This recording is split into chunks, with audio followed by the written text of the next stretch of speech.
मित्रांनो, आपण सर्पगंध या कादंबरीचं वाचन करत आहोत. हे वाचन अशा स्वरूपाचं आहे की आपण कुठलाही भाग ऐकलात तरी आपल्याला फलश्रुतीचा अनुभव नक्की मिळेल. फक्त एकच करा की जो भाग आपण ऐकताय तो शेवटपर्यंत ऐका. तुम्हाला काय अनुभव येतो हे ऐकण्याची मलाही उत्सुकता आहे. आपले कॉमेंट्स, लाईक्स, शेअर्स यांची मला नेहमीप्रमाणे प्रतीक्षा आहे. आपण कथेकडे वळूयात. सर्पगंध.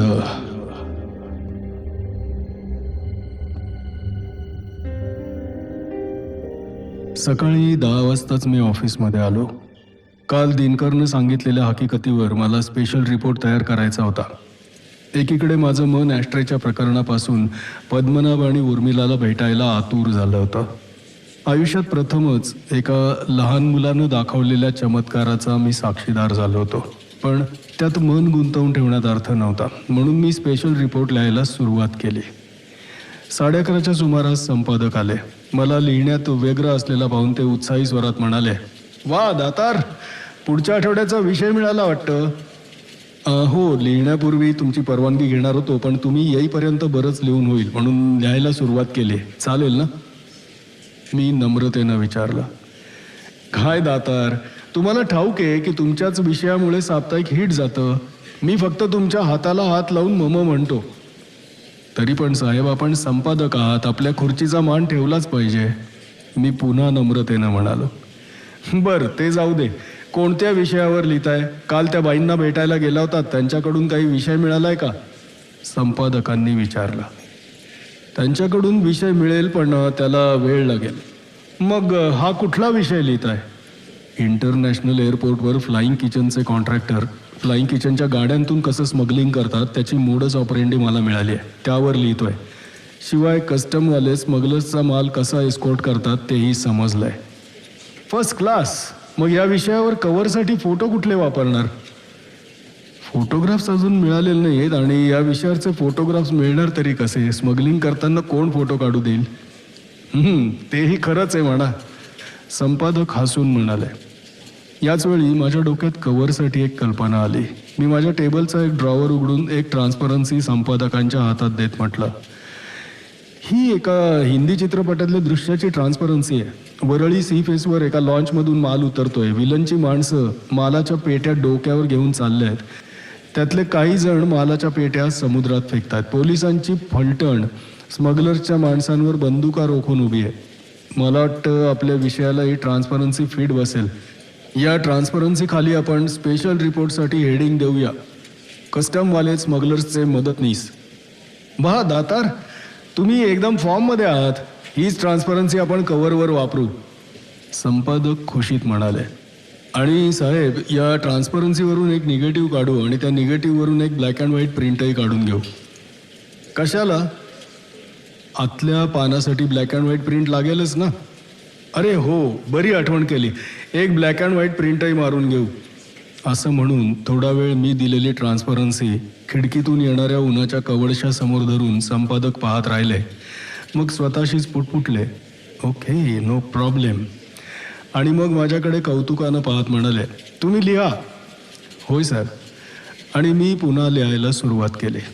दुपारी 1 वाजता कराची मोतीवाल्याकडे जाऊन स्पेशल चपाती आणि बैंगन मसाला भाजी खाऊन मी लिफ्टनं 5व्या मजल्यावर आलो. संपादकीय विभाग 6व्या मजल्यावर होता. खरं तर तो 6वा मजला नव्हताच, ती गच्ची होती. रसिकबाईनं महापालिकावाल्यांना पैसे चारून गच्चीवर बांधकाम करून घेतलं होतं, म्हणून लिफ्ट 6व्या मजल्यावर जात नसे. एक मजला जिने चढून जावं लागे.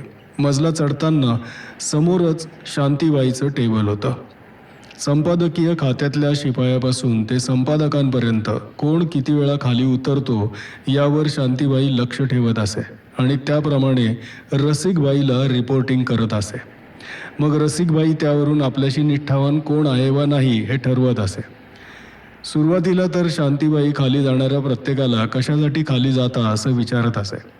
आपल्याकडे काम करणारी माणसं ही आपल्या गोठ्यातली गुरं आहेत आणि त्यांनी रक्त येईपर्यंत दूध दिलं पाहिजे अशी रसिकबाई आणि त्याच्या भाईबंधांची वृत्तीच होती. शांतीबाईच्या या वॉचमनगिरीबद्दल रसिकबाईकडे तक्रार केली तेव्हा कुठे जाता हे विचारण्याचा प्रकार थांबला. तरीही आडमार्गानं चौकशी करण्याची शांतीबाईंची खोड गेली नव्हतीच. काय दातर, ते कालची बायडी आता खाली भेटायला आली होती काय? 6व्या मजल्याच्या पायऱ्या चढायला मी सुरुवात करणार इतक्यात शांतीबाईंनी फिदी फिदी हसत विचारलं. खरं तर त्याचं ते हसणं आणि विचारणं माझ्या कपाळाची शीरच तडकावून गेला. मी फाडकन काहीतरी बोलणार होतो, पण अचानक माझ्या कानात कोणीतरी बोललं असावं किंवा माझ्याच मनात विचार आला असावा म्हणून असेल, पण मला शब्द ऐकू आले. कशाला भडकतोस? इथून नोकरी सोडून जाण्याची तुझी वेळ जवळ आली आहे. हे वाक्य अचानक कसं काय माझ्या मनात आलं? मी काय म्हणते, चांगली चांगली बायडी वर बोलावेल तरी चालेल, आम्ही बी दर्शन घेऊ. शांतीबाईनं पुन्हा टोकला. मग मी एकदम भानावर येऊन शांतीबाईंना म्हणालो, शांतीबाई, आता बाई तुमच्या काय कामाची? खाल्ली तर बाधेल आणि टाकली तर श्रापेल अशी तुमची परिस्थिती आहे. अरे असं काय म्हणते, आम्ही अजून बी जवान आहे. असं प्रत्येक म्हातारा म्हणतच असतो म्हणून तुम्ही हे म्हणता. मी शांतीबाईला म्हातारा म्हणतात अचानक त्याचं अवसान गेला. कमालीचा लाचार हसत तो म्हणाला, तेच तर वांदा आहे ना, आमची बॉडी म्हातारी झाली तरी मन शाला अजून जवान आहे, ते काय अजून म्हातारा होत नाही. शांतीबाई, मन म्हातारं होत नसतं, ते समाधानी होत असतं. माझं बोलणं शांतीबाईबरोबर बसलेला व्यवस्थापकीय विभागही ऐकत होता आणि शांतीबाईंचं हे बाईसाठी लाळ घोटाळणं कमी व्हायला हवं होतं म्हणून मी पुढे म्हणालो, म्हणून शांतीबाई तुमचं मन समाधानी नाही. अच्छा, ते समाधानी कशा करायच्या? शांतीबाईंनी निर्लज्जपणे विचारलं. आता ते समाधानी होणार नाही. तुम्हा व्यापारी लोकांना पैसे कमावण्याची अक्कल असली तरी जीवन कसं जगायचं याची अक्कल तुम्हाला नसते. म्हणून भरपूर पैसा असला तरी तुमचं मन मरेपर्यंत समाधानी राहतं. मनाला लहानपणापासून आईबापांनी समाधानाची सवय लावायची असते. जगात किती समृद्धी असली किंवा तुटवडा असला तरी आपल्या वाट्याचं आपल्याला मिळतंच याची खात्री ज्याला बाळगता येते त्याचं मन कोणत्याही क्षणी समाधानीच असतं.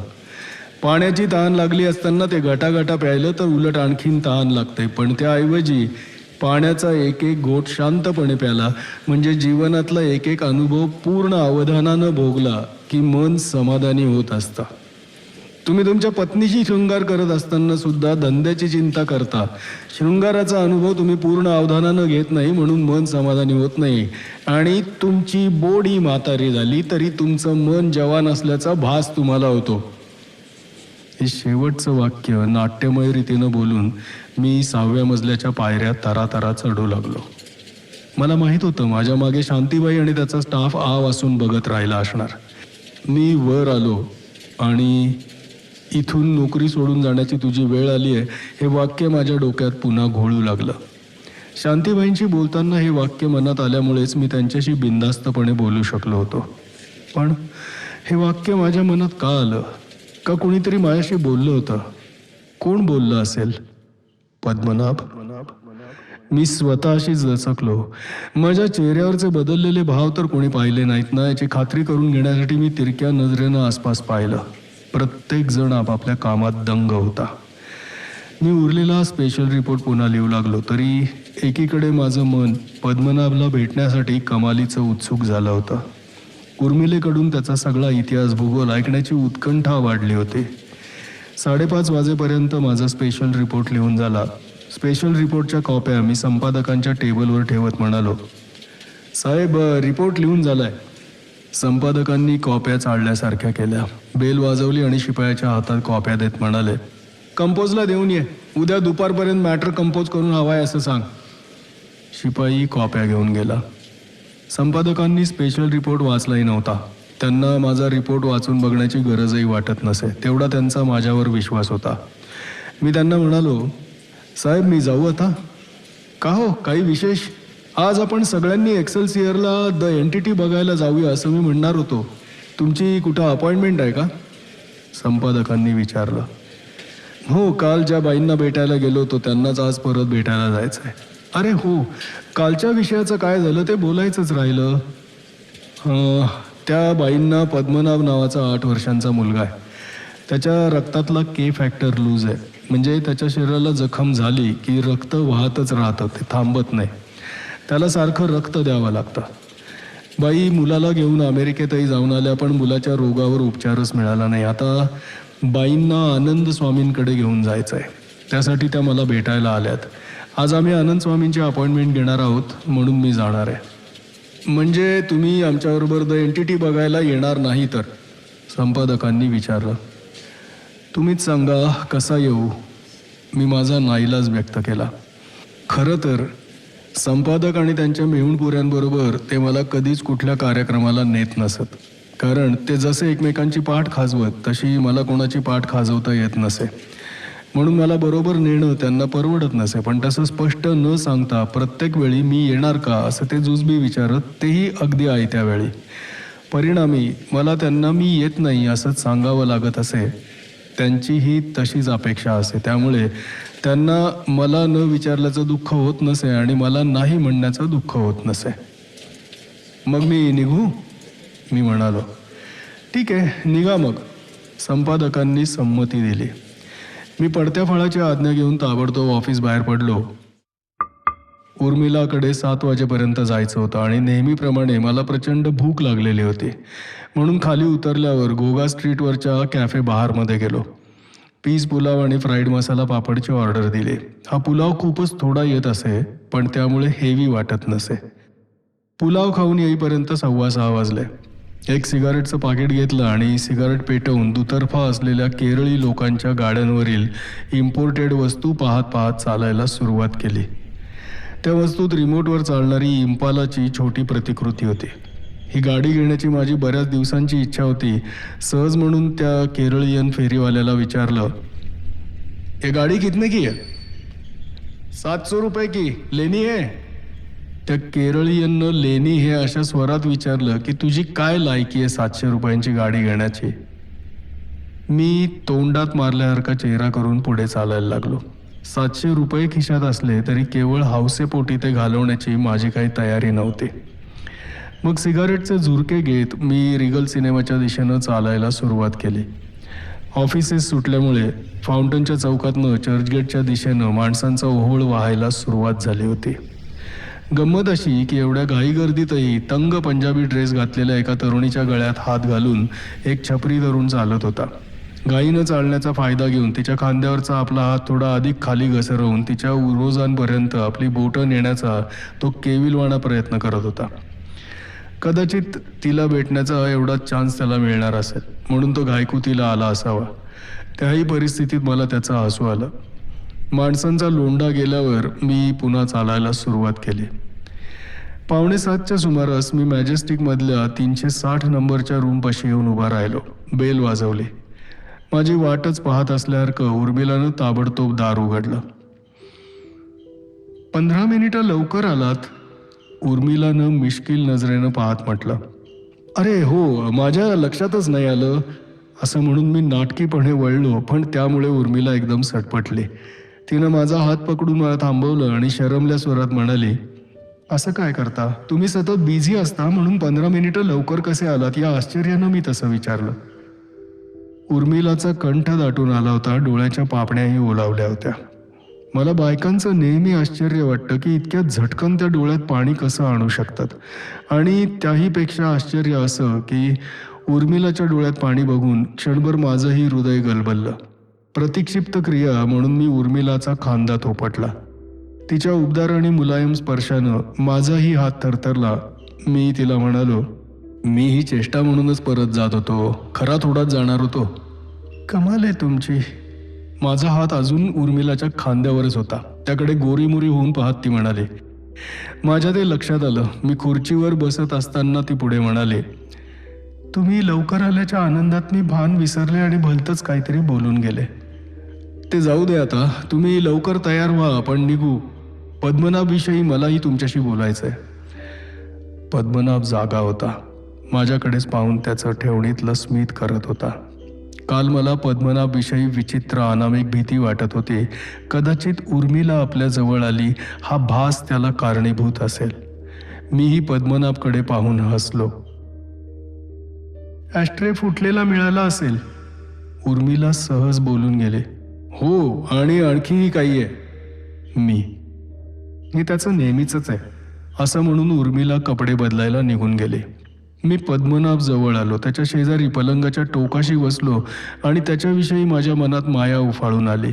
त्याच्या कपाळावरून केसांमधून बोट फिरवीत मी म्हणालो, पद्मनाभ, तुला हे कसं जमतं? काय? त्यानं विचारलं. प्रत्यक्षात इथे असून माझ्या घरात ॲस्ट्रे फुटण्याची घटना, मी म्हटलं. त्यात काय विशेष आहे? असं कसं म्हणतोस? हा चमत्कारच आहे. त्यात कसला आला चमत्कार? असा चमत्कार करणारा काही मी एकटाच नाही आहे. म्हणजे शांतीबाईंशी बोलत असताना माझ्या डोक्यात विचार आला, तूच? यावर पद्मनाभनं नुसतं स्मित केलं. इतक्यात उर्मिला तयार होऊन बाहेर आली. तिनं गर्द जांभळ्या रंगाची शिफॉन साडी नेसली होती. त्यात तिचा घाटदार बांधा अधिकच उठून दिसत होता. निघूया? तिनं विचारलं. का कोणास ठाऊक, पण तिच्या गालावर किंचित लाली पसरल्याचा भास मला झाला. पद्मनाभ आम्हा दोघांकडे पाहत होता. आम्हा दोघांविषयी तो आत्ता काय विचार करत असावा, पण त्याच्या चेहऱ्यावरून काहीच अंदाज आला नाही. मी उर्मिलाला विचारलं, कुठे जाऊया? तुम्हीच ठरवा. चर्चगेटला सपनात जाऊया, मी सुचवलं. पण तिथे ऑर्केस्ट्रा वगैरे नाही ना, आपल्याला निवांतपणे बोलता आलं पाहिजे. मग निवांतपणे बोलण्यासाठी ओबेरॉयचं समरकंद चांगलं आहे, पण खूप कॉस्टली आहे. नो प्रॉब्लेम, मग आपण समरकंदलाच जाऊया. ओके, मी ते मान्य केलं. उर्मिला पद्मनाभ जवळ गेली आणि त्याच्या कपाळावर हात फिरवीत म्हणाले, पद्मा, आम्ही जाऊन येतो हां. पद्मनाभनं डोळे मिटूनच मान डोलावले. उर्मिला त्वरित रूम बाहेर व्हरांड्यात जाऊन उभी राहिली. मीही तिच्या मागोमाग जाणारच होतो आणि त्यासाठी मी वळलोही, पण इतक्यात माझा हात पद्मनाभनं धरल्याचा मला भास झाला.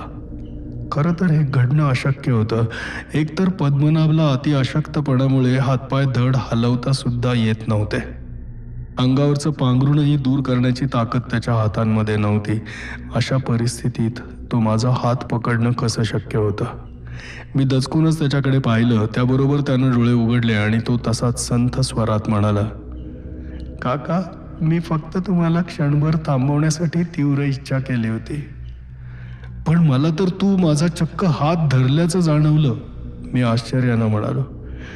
असं तर नेहमीच होतं. ते जाऊ दे. काका, तुम्हाला माझी आई आवडते? पद्मनाभनं अगदी हळू आवाजामध्ये विचारलं. मी चांगलाच सटपटलो. दाराबाहेर वरांड्यात वाट पाहत उभ्या असलेल्या उर्मिलेकडे मी घाबरून पाहिलं, पण ती वरांड्याच्या कठड्याशी माझ्याकडे पाठ करून उभी होती. पद्मनाभ असा काही विचित्र प्रश्न विचारेल याची कल्पना मला स्वप्नात सुद्धा करता आली नसती. शिवाय उर्मिलाविषयी मला किंचित आकर्षण वाटत असलं तरी ती आवडली आहे असा विचारही माझ्या मनात आला नव्हता. आणि आता तिचा प्रत्यक्ष मुलगाच असा प्रश्न विचारतोय. मला काय बोलावं तेच सुचेनासं झालं. पद्मनाभला माझ्या नजरेतली भीती स्पष्ट जाणवली असावी. तो म्हणाला, काका, घाबरू नकोस. तुला जर माझी आई आवडत असेल तरच आम्हा सगळ्यांची सुटका होईल. सगळ्यांची सुटका होईल म्हणजे? मी आणि माझ्या साथीदारांची सुटका होईल. तुझे साथीदार कोण? मी उत्सुकतेनं विचारलं. आहेत अजून 8 जण. 8 जण? पण तुला तर पलंगावरून उतरताही येत नाही. कळेल तुला हळूहळू. आता तू निघ, आई वाट बघते, तो म्हणाला. मी जाण्यासाठी वळलो आणि परत पद्मनाभनं माझा हात धरल्याचा भास मला झाला. मी वळून त्याच्याकडे पाहिलं. तो गूढ स्मित करत म्हणाला, आणि काका, तुला एक गुपित सांगतो. माझ्या आईला तू आवडू लागलायस. सिद्धनाथ, चला, त्याच्याशी बोलत बसलात तर माझ्याजवळ सांगण्यासारखं काहीच राहणार नाही, उर्मिलानं बाहेरूनच म्हटलं. तुला एकट्याला भीती नाही वाटणार? मी निघता निघता विचारलं. भीती कसली? तुम्ही गेल्याबरोबर माझे 8ही सवंगडी इथे माझ्याबरोबर खेळायला येतील. मी पद्मनाभला आणखी काही विचारणार होतो, पण इतक्यात उर्मिलाची पुन्हा हाक ऐकू आली. मी त्वरेनं रूम बाहेर आलो. उर्मिलानं रूमला बाहेरून कुलूप लावून घेतलं.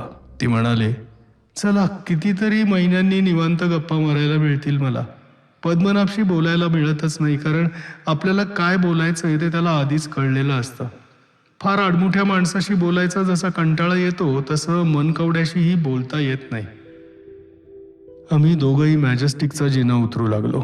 उर्मिलानं लावलेल्या जुवान मस्कच्या सुगंधाबरोबर तिच्या शरीराचा गंध मला येत होता. त्यामुळे आपला आत्मविश्वास वाढतोय असा मला भास होऊ लागला. स्त्रीच्या नुसत्या गंधानं जर एवढा आत्मविश्वास वाढत असेल तर तिच्या सहवासानं तो किती वाढत असेल या कल्पनेनंच माझ्या हृदयात धडधडू लागलं. खरं तर तरुण स्त्रीबरोबर नुसतं चालण्याचाही अनुभव माझा पहिलाच होता. आम्ही मॅजेस्टिक बाहेर टॅक्सी पकडली. टॅक्सीत मी काहीतरी बोलायचं म्हणून तिला विचारलं, तुम्ही समरकंदला कधी गेला होतात? नाही, यांच्याबरोबर ताज आणि प्रेसिडेंटला एका बिझनेस पार्टीत गेले होते तेवढेच. पण अशा पार्टीजमधून हॉटेलचं वातावरण एन्जॉय करता येत नाही. 7:40 आम्ही समरकंदला पोहोचलो. ओबेरॉयच्या मुख्य इमारतीसमोर ग्राउंड फ्लोअरवरच समरकंद आहे. मरीन ड्राईव्हचा रस्ता आणि समुद्रकिनारा दिसेल अशा समरकंदच्या 2 बाजू पूर्ण काचेच्या आहेत. आम्ही काचेच्या खिडकीजवळचं टेबल निवडलं. उर्मिला एक्सप्रेस टॉवरच्या दिशेनं तोंड करून बसली आणि मी समुद्राच्या रोखानं चेहरा करून बसलो. समरकंदमध्ये लोकांच्या बोलण्याचा कलकलाट नसतो. एसीचा सुखद थंडावा आणि काचेतून दिसणारा मरीन ड्राईव्हचा डायमंड नेकलेस यामुळे उर्मिला एकदम खुश झाली होती.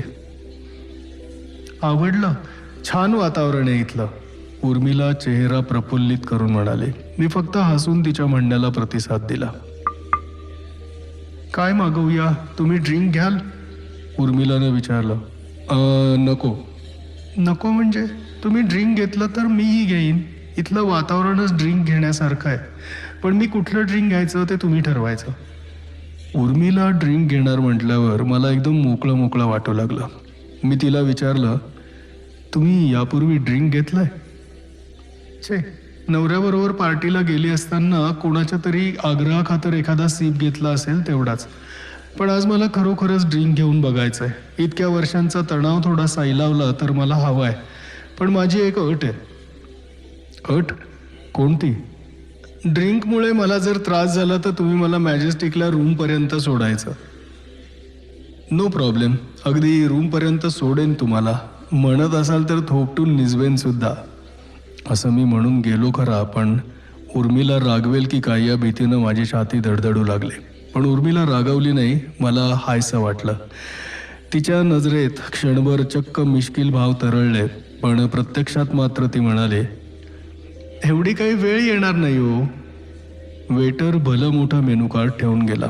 मी समरकंदला बरेच वेळा आलो होतो, त्यामुळे इथलं मेनू कार्ड उघडून बघायची गरज लागली नाही. उर्मिला मात्र मेनू कार्ड वाचू लागले. काही क्षणातच कंटाळून तिनं ते बाजूला ठेवलं आणि म्हणाले, छे, मला यात काहीच समजत नाहीये, तुम्हीच काय ते मागवा. याच वेळी वेटरही टेबलपाशी आला. मी त्याला एक जिमलेट विथ सोडा आणि ब्लॅक लेबलचा एक लार्ज पेग आणायला सांगितला. वेटर निघून गेला. माझ्यासाठी काय मागवलं? जिमलेट मागवलंय. जिमलेट म्हणजे काय? जिमलेटमध्ये जिन, लाईम कॉर्डियल सोडा आणि एक चेरी घालतात. माझ्यासाठी मी स्कॉच मागवली आहे, मी समजावून सांगितलं. वेटर स्कॉच आणि जिमलेट घेऊन आला. जिमलेट हे लेडीज ड्रिंक असल्यामुळे वेटरनं न सांगताच जिमलेटचा ग्लास उर्मिला समोर ठेवला आणि स्कॉच माझ्या पुढ्यात ठेवले. वेटर निघून गेल्यावर उर्मिलानं माझ्या ग्लासला ग्लास लावून संकोचत चिअर्स म्हटलं. आम्ही आपापले ग्लास ओठांना लावले. उर्मिलाचा अर्धा ग्लास होईपर्यंत माझा पेग संपला होता. मी दुसरा पेग मागवला तेव्हा उर्मिला म्हणाली, सिद्धनाथ, तुम्ही खूप दूर बसलायत असं वाटतं मला. मी फक्त स्मित केलं. उर्मिलावर जिमलेटनं परिणाम करायला सुरुवात केली होती. याचा अर्थ तिला बोलतं करायची वेळ आली होती. मी तिला म्हणालो, उर्मिला, आपण मॅजेस्टिकमधून निघताना पद्मनाभ मला म्हणाला की आपण तिथून गेल्यावर त्याचे 8 सवंगडी त्याच्याशी खेळायला येतील. पण त्याला पलंगावरून हालता देखील येत नसताना आणि रूमला बाहेरून कुलूप लावलेलं असताना त्याला हे सवंगडी मिळाले कसे आणि ते आत रूममध्ये जाणार कसे? तुम्ही अगदी पक्के पत्रकार आहात, उर्मिला हसून म्हणाले. पण मी तुम्हाला पत्रकार म्हणून प्रश्न विचारत नाहीये, मीही हसून म्हटलं. मग कोण म्हणून प्रश्न विचारताय? आनंद स्वामींच्या म्हणण्याप्रमाणे यापुढे घडणाऱ्या घटनेतला एक सहभागी म्हणून. खरं तर तुझा एक चाहता म्हणून असं उत्तर द्यायचं होतं, पण धीर झाला नाही. उर्मिलाच्याही ते लक्षात आलं असावं, म्हणूनच जाणून बुजून तिनं मला अडचणीत टाकणारा प्रश्न विचारला नाही आणि ती पद्मनाभविषयी म्हणाली, पद्मनाभचे हे 8 मित्र कोण आहेत हे मलाही माहीत नाही, पण तो नेहमी तसं म्हणत असतो एवढं मात्र खरं. पद्मनाभचे हे 8 मित्र त्याला नेहमी भेटायला येतात हे खरं आहे का? मला अजून त्याचा उलगडा झालेला नाही. काल तुम्ही पद्मनाभला इंजेक्शन देऊन बाथरूममध्ये गेलात तेव्हा तो मला म्हणाला की त्याचं शरीर झोपलेलं असलं तरी मन जागं असतं. म्हणजे काय? श्रीवर्धनला अनुभवास आलेल्या त्याच्या 2 हकीकती मी सांगते. त्याच्या जन्मापासून आतापर्यंत तो एकदाही स्वतःच्या पायावर उभा राहिलेला नाही हे मी तुम्हाला सांगितलेलंच आहे. असं असलं तरी तो ॲस्ट्रल ट्रॅव्हलिंग करतो आणि याचे पुरावे माझ्या अनुभवास आलेत. तुमच्या घरी ॲस्ट्रे फुटला हे त्यानं तुम्हाला सांगितलं हा तुम्हालाच आलेला त्याच्या ॲस्ट्रल ट्रॅव्हलिंगचा अनुभव आहे. बरेच लोक निरनिराळ्या साधना केल्यावर मनाच्या ताकदीनं हजारो मैल दूरचा प्रवास करून परत येतात आणि तिथल्या व्यक्ती, घरं, प्रसंग याचं वर्णन करतात. अशा हकीकती आपण ऐकतो, पण हा पद्मनाभ एवढ्या लहान वयात रोगग्रस्त असून आणि कोणतीही साधना न करता नुसता दूरचाच प्रवास करतो. एवढंच नाही तर आपल्या अवतीभोवती हवं तसं वातावरण निर्माण करू शकतो. हवं तसं वातावरण निर्माण करू शकतो म्हणजे? मी आश्चर्यानं विचारलं. श्रीवर्धनला एकदा दुपारी भयंकर उष्मा होत होता. 2 दिवस आधी उष्म्यामुळे मला घेरीही आली होती. त्यावेळी फॅन लावला तरी हवा गरमच येत होती. मला पद्मनाभची काळजी वाटू लागली. एकतर हा तब्येतीनं अशक्त, त्यात त्याला हा उष्माघाताचा त्रास झाला तर काय करायचं. मी त्याच्या पलंगाजवळ खुर्ची घेऊन बसून राहिले होते. एका हातानं वर फॅन सुरू असून सुद्धा वर्तमानपत्रानं त्याला वारा घालत होते. अचानक डोळे उघडून त्यानं मला वारा घालू नको असं सांगितलं. मी घामाघूम झाले होते, पण त्याच्या शरीरावर घामाचा एक थेंबही नव्हता. एवढंच नव्हे तर त्याच्या पांघरुणात हात घातल्यावर तिथे विलक्षण थंडावा लागत होता. त्या हाताला जाणवलेल्या थंडाव्यानं मलाही बरं वाटलं. या थंडाव्या पाठोपाठ त्याच्या पांघरुणातून वाळ्याचा थंड सुगंधही आला. माझा स्पर्श जाणवताच पद्मनाभनं पुन्हा डोळे उघडून बघितलं आणि माझ्याकडे पाहत स्मित केलं. मी त्याला विचारलं, पद्मा, हे असं कसं रे? काय? तुझ्या अंथरुणात गारवा आणि बाहेर प्रचंड उष्मा आणि अंगही किती थंड लागतंय. मी माझ्या गुरूंकडे सिद्धभूमीत जाऊन आलोय. गुरूंकडे? तुझे गुरु कोण आहेत? आचार्य शुद्ध सत्व. कुठे असतात ते? कांचनगंगा पर्वताच्या पोटातील गुहेत. म्हणजे हिमालयात? हे विचारताना मला पद्मनाभची भीती वाटू लागली. मी खुर्चीतून उठून उभी राहिले. यावर तो मंद स्मित करत म्हणाला, आई, तू घाबरू नकोस. मी खरोखर हिमालयातील कांचनगंगा पर्वताच्या पोटातील गुहेत समाधीस्थ असलेल्या माझ्या आचार्य शुद्ध सत्वांच्या चरणावर मस्तक ठेवण्यासाठी गेलो होतो. कांचनगंगा, आचार्य शुद्ध सत्व, समाधीस्थ अवस्था, हिमालय यातला एकही शब्द आमच्या घरात कोणी उच्चारला नव्हता. त्यामुळे कोणाचं तरी ऐकून पद्मनाभ ही नावं घेत होता असं म्हणायला जागा नव्हती. मला तर क्षणभर असं वाटलं की इतर मुलांप्रमाणे त्याला खेळायला मिळत नाही म्हणून याच्या मनावर परिणाम तर झाला नसेल. पण माझ्या मनातला हा विचार पद्मनाभनं नेमका ओळखला. तो लगेच म्हणाला, आई, मी खरोखर हिमालयात जाऊन आलो. तू पांघरुणात हात घालून पाहिलं नसतंस तर आणि काही वेळ तिथेच राहिलो असतो. पण तुझा स्पर्श होताच मला जडत्व आलं आणि फास टाकून उडावा तसा मी मागे परत खेचला गेलो. म्हणून तर हिमालयातला थंडावा आणि आचार्यांच्या गुहेत वाहणाऱ्या झऱ्याच्या काठावर उगवलेल्या वाळ्याच्या गवताचा गंध तुला जाणवला. पद्मनाभनं एवढं सांगितल्यावरही त्याला माझ्या नजरेत अविश्वास दिसला की काय कोणास ठाऊक, पण त्यानं लगेच आपल्या पांघरुणाकडे पाहत मला सांगितलं, आई, तुला खरं वाटत नाहीये ना मी हिमालयात जाऊन आलो ते? मग माझं पांघरुण बाजूला करून बघ. तुम्हाला सांगते सिद्धनाथ, त्या दिवशी मी त्याच्या पायावरचं पांघरुण सारून बघितलं आणि माझा मुलगा किती महान आहे याची स्पष्ट जाणीव मला झाली. त्याच्याजवळ असलेल्या या शक्तीपुढे त्याचं पंगुत्व मला काहीच वाटेनासं झालं. काय दिसलं तुम्हाला त्याचं पांघरुण बाजूला केल्यावर? त्याच्या पायावरचं पांघरूण मी बाजूला केलं तेव्हा त्याच्या दोन्ही पायांना, तळव्यांना बर्फाचे बारीक तुकडे आणि ओली लाल माती चिकटलेली दिसली. लाल मातीच्या काही कणात वाळ्याच्या गवताच्या 3-4 हिरव्या काड्या चिकटलेल्या होत्या. त्याच्याकडे पाहून माझे डोळे पाण्यानं भरून आले. मी त्याला जवळ घेऊन विचारलं, पद्मा, तुझ्याजवळ एवढी मोठी मानसिक शक्ती आहे तर तुझ्या शरीराची ही व्याधी तुलाच बरी करता येत नाही का रे? यावर पद्मनाभ म्हणाला, आई, माझ्या शरीराची ही व्याधीच मला माझ्या मूळ स्वरूपाकडे नेईल. कारण ज्या देहाचा अट्टहास मी आणि माझ्या काही सवंगड्यांनी वेळेआधी घेतला त्याची सजा म्हणून हा अपंग देह आम्हा सगळ्यांनाच मिळालाय. तू मला अशा माणसाकडे ने की यातून सुटण्याचा आम्हा सगळ्यांनाच मार्ग मिळेल. असं म्हणताना पद्मनाभच्या नजरेत विलक्षण आर्तता होती. त्याची आई म्हणून नव्हे, पण एखादा जीव एखाद्या शरीरात कैदी म्हणूनही राहत असतो या कल्पनेनंच मला कसंसच झालं. पद्मनाभचे बारीक सारीक अनुभव तर चिक्कार आहेत.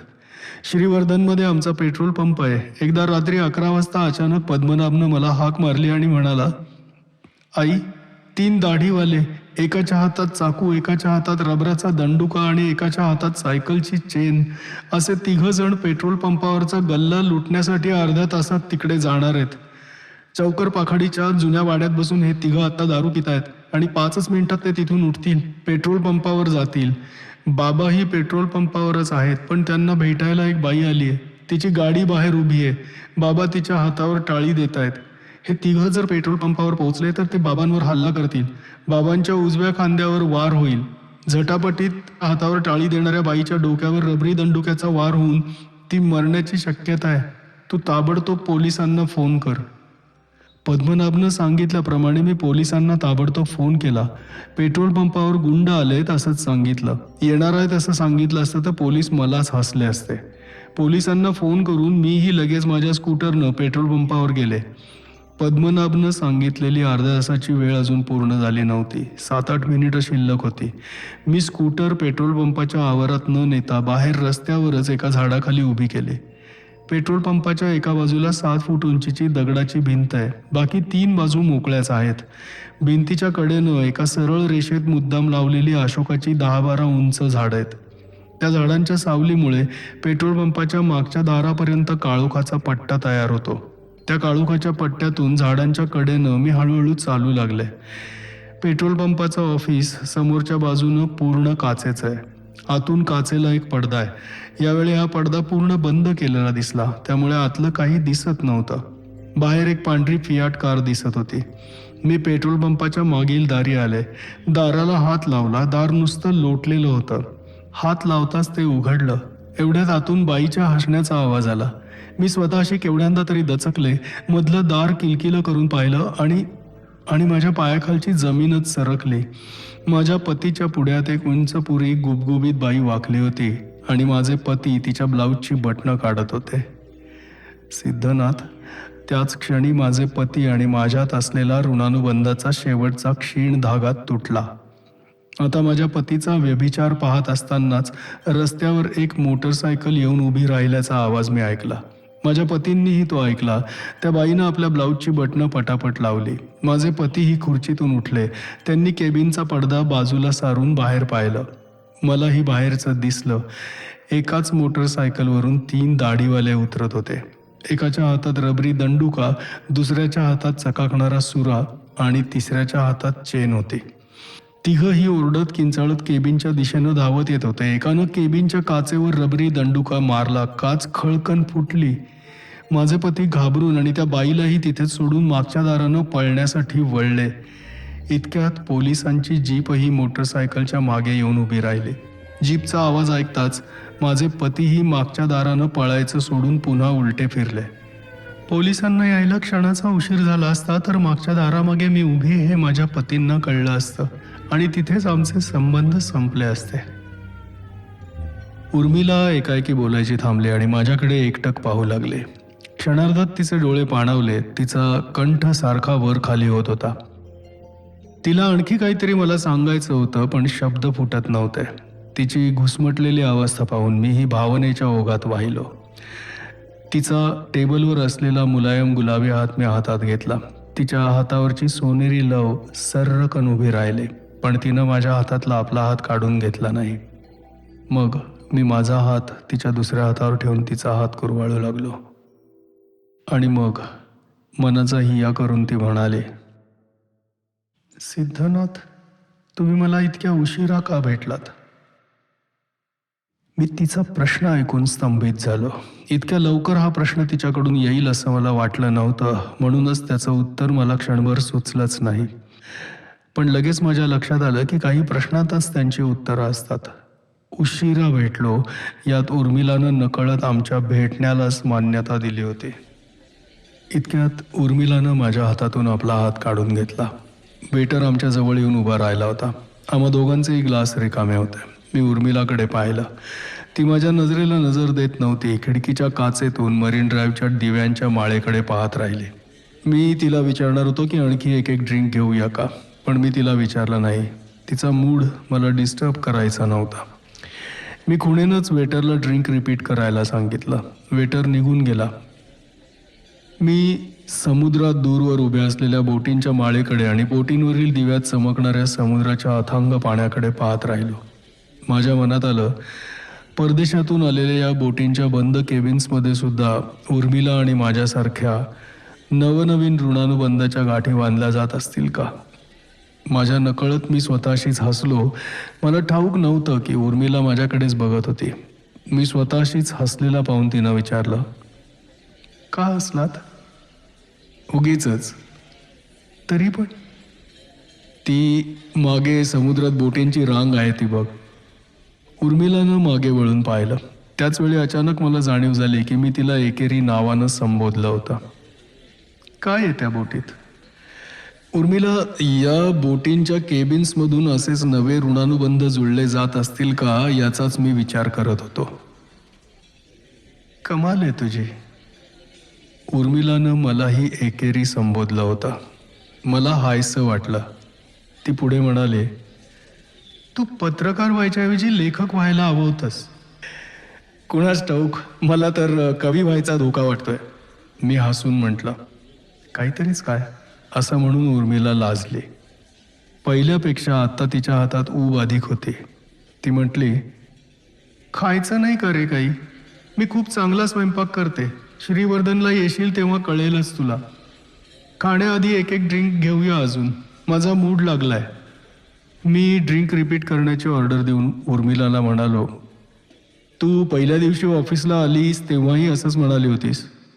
मी श्रीवर्धनला कशासाठी यायचं? मित्रांनो, आपण सर्पगंध ही कादंबरी ऐकत आहोत आणि या कादंबरीचा हा भाग तुम्हाला कसा वाटला? मला उत्सुकता आहे तुमच्या कॉमेंट्सची. लाईक, शेअर आणि सबस्क्राईब केलं नसेल तर करून ठेवा आणि बेल आयकॉनचं बटन दाबून ठेवा. पुढच्या भागासाठी संसोहम या चॅनलला भेट द्यायला विसरू नका. पुढच्या भागामध्ये आपण नक्कीच भेटू. तोपर्यंत बाय बाय.